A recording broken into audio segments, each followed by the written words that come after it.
বেণীমাধব, বেণীমাধব, তোমার বাড়ি যাব। বেণীমাধব, তুমি কি আর আমার কথা ভাবো? বেণীমাধব মোহন বাঁশি তমাল তরুমূলে বাজিয়েছিলে। আমি তখন মালতী স্কুলে ডেস্কে বসে অঙ্ক করি, ছোট্ট ক্লাস ঘর, বাইরে দিদিমণির পাশে দিদিমণির বর। আমি তখন নবম শ্রেণী, আমি তখন শাড়ি। আলাপ হলো বেণীমাধব সুলেখাদের বাড়ি। বেণীমাধব, বেণীমাধব, লেখাপড়ায় ভালো, শহর থেকে বেড়াতে এলে আমার রং কালো।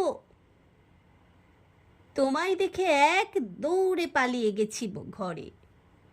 বেণীমাধব, আমার বাবা দোকানে কাজ করে। কুঞ্জে অলি কুঞ্জে তবু ফুটেছে মঞ্জরি, সন্ধেবেলায় পড়তে বসে অঙ্কে ভুল করি। আমি তখন নবম শ্রেণী, আমি তখন 16। ব্রিজের ধারে বেণীমাধব লুকিয়ে দেখা হলো।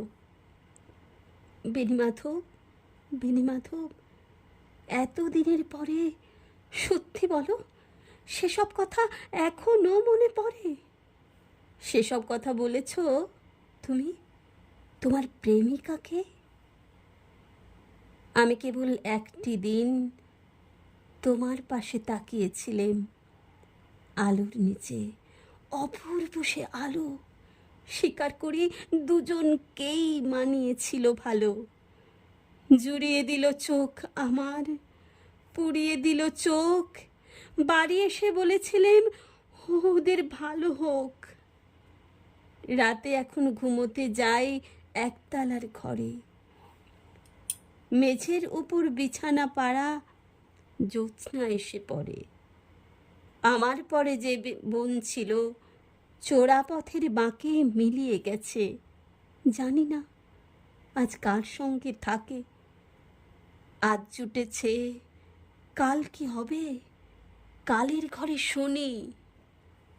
আমি এখন এই পাড়ার সেলাই দিদিমণি।